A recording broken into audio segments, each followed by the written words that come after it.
আজ আমরা ফিরে যাব সেই মহামানবের শৈশবে, যাকে আল্লাহ তাআলা গোটা মানবজাতির জন্য রহমত করে প্রেরণ করেছেন, আমাদের প্রিয় নবী হযরত মুহাম্মদ সাল্লাল্লাহু আলাইহি ওয়াসাল্লাম। তার জীবনের প্রতিটি অধ্যায় আমাদের জন্য একটি শিক্ষা, একটি আলো।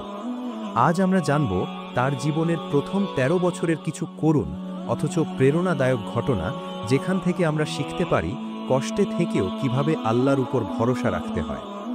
আমরা অনেক সময় অভিযোগ করি, আমার জীবনে কষ্ট কেন আসে, আল্লাহ আমাকে এত পরীক্ষা কেন দেন।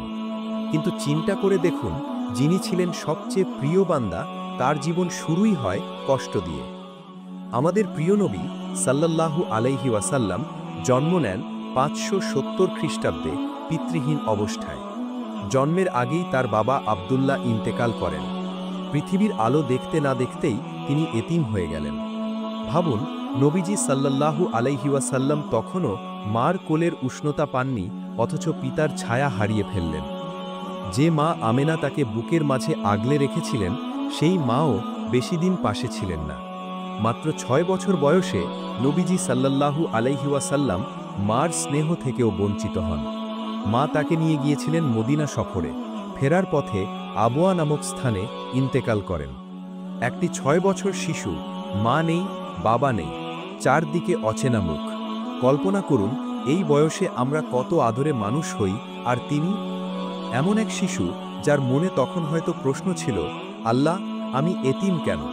কিন্তু দেখুন, কোনো অভিযোগ নেই, কোনো হতাশা নেই, ধৈর্য আছে, আল্লাহর উপর পূর্ণ আস্থা আছে। এরপর দাদা আব্দুল মুত্তালিব তাকে আগলে নেন, কিন্তু ৮ বছর বয়সেই দাদাও মারা যান।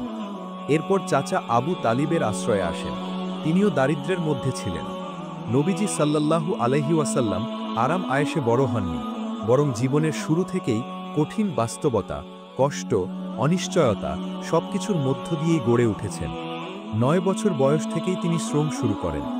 কখনো মক্কার গরিব ছেলেদের মতো উট চড়িয়েছেন, কখনো বাজারে কাজ করেছেন।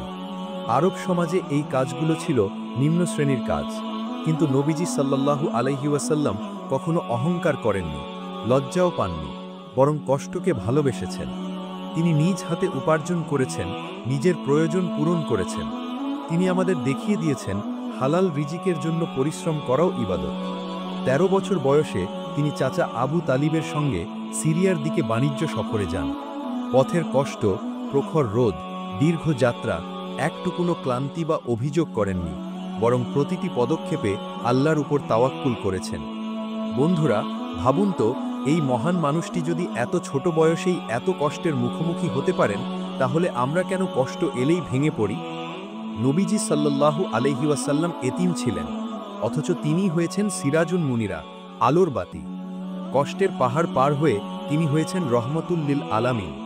তিনি আমাদের শিখিয়েছেন, কষ্টে মন ভাঙে না, মন গড়তে হয়। চোখে পানি আসলেও আল্লাহর প্রতি বিশ্বাস যেন না হারায়। আল্লাহ নিজেই বলেন, আপনার প্রতিপালক আপনাকে ত্যাগ করেননি এবং আপনার প্রতি অসন্তুষ্ট হননি, আর নিশ্চয়ই আপনার ভবিষ্যৎ আপনার অতীতের চেয়ে উত্তম হবে। সূরা আদ-দুহা। এই আয়াতই যেন নবীজির পুরো জীবনের প্রতিচ্ছবি। আমাদের জীবনে কষ্ট আসবেই, কখনো রিজিকে সংকট, কখনো সম্পর্কের ভাঙন, কখনো একাকিত্ব, কখনো পরিবার থেকে দূরে থাকা।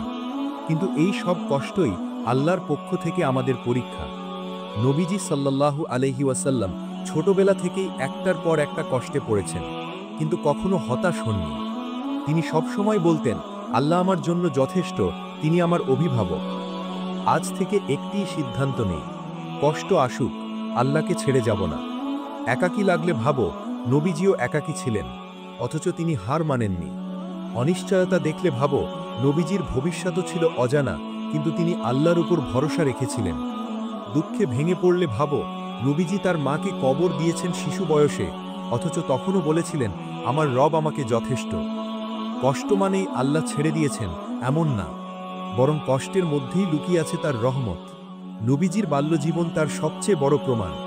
আসুন, তার জীবন থেকে অনুপ্রাণিত হই, ধৈর্য ধরি, তাওয়াক্কুল করি, আর দোয়া করি, হে আল্লাহ, আমাদেরকে সেই কষ্ট সহ্য করার তৌফিক দাও, যা তোমার প্রিয় রাসূল সাল্লাল্লাহু আলাইহি ওয়াসাল্লাম ধৈর্যের সাথে সহ্য করেছিলেন। যদি ভালো লেগে থাকে, তবে ভিডিওটি শেয়ার করুন, যেন অন্যরাও নবীজির জীবন থেকে অনুপ্রাণিত হয়।